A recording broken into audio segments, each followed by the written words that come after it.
Hello and welcome to your Empowered Astrology Forecast with yours truly, Sarah McCallum, the Cosmic Finder. And this is for the week of July the 3rd, 2023. All right, everyone. So this week, the moon will be waning right after this power and potent full moon in Capricorn that we will all be experiencing collectively on Monday, July the 3rd. So that being said, Capricorn is the astrological sign that very much represents the ways in which we attain our goals and the foundations and structures that we put into place in order to help us get from A to B. So this full moon may be very much about either celebrating some of those structures or foundations that you've been working to put into place over the past few weeks. It could be a great time to release some sort of structure, foundation, institution, tradition in your life that is no longer serving you. And it's also a really potent time to tap into goal-oriented action, but also make sure that you are not losing sight of the beauty in the journey, the beauty in the present moment, because you're so hyper-focused on the goal. So those are some things to reflect upon as we welcome in this full moon energy in Capricorn at the very beginning of our week. Now, over the course of the week, the moon will shift from Capricorn into Aquarius, into Pisces, and then at the very end of the week, it will move into Aries. So again, we discussed Capricorn themes while the moon's in Capricorn, a great time to really revise some of your structures and foundations. While the moon is in Aquarius, the word for Aquarius is innovation. So if you've been wanting to bring something to light that you feel like is a little bit unique or eccentric, this would be a great time to work with that energy. When the moon shifts into Pisces, the word that came through is meditation.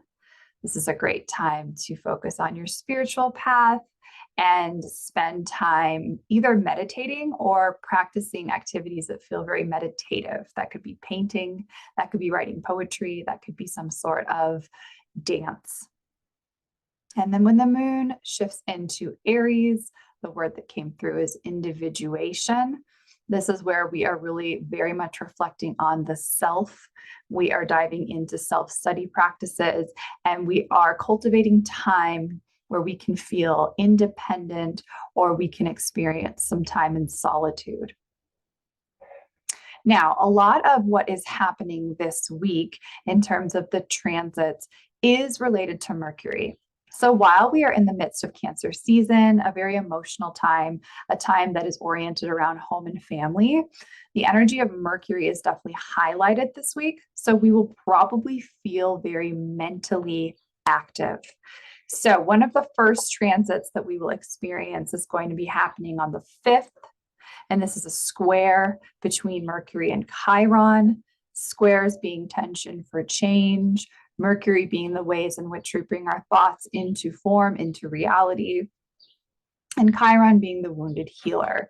So this could be that we are consciously aware of how we are creating our reality with our thoughts, with our mind, being very mindful of what we're focusing on mentally. Journaling would be a great practice for midweek, as would any kind of talk therapy, whether that's just a long chat with a friend or scheduling an appointment to be, in session with your therapist. This would be a really helpful way to work with this energy. Now, on Thursday the 6th, Mercury and Uranus will be in a sextile.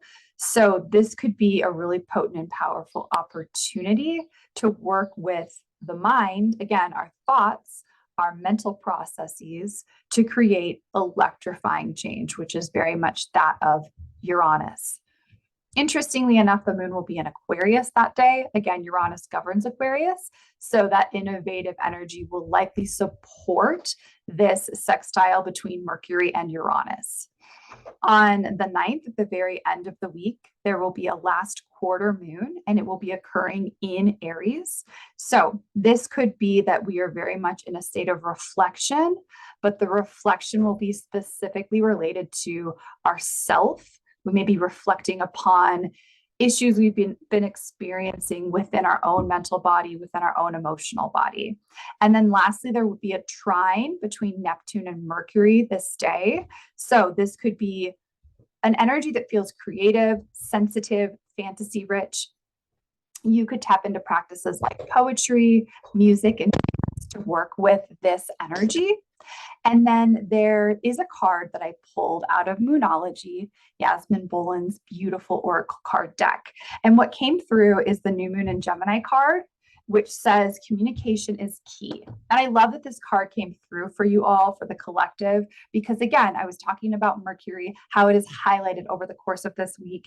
And then this card being about Gemini, which is the sign that is connected to Mercury, is really encouraging us all to communicate, to connect with others, to reach out and ask for advice from a friend, and to also be very attuned and aware of our mental body and to tap into practices that help us to remain present in the moment.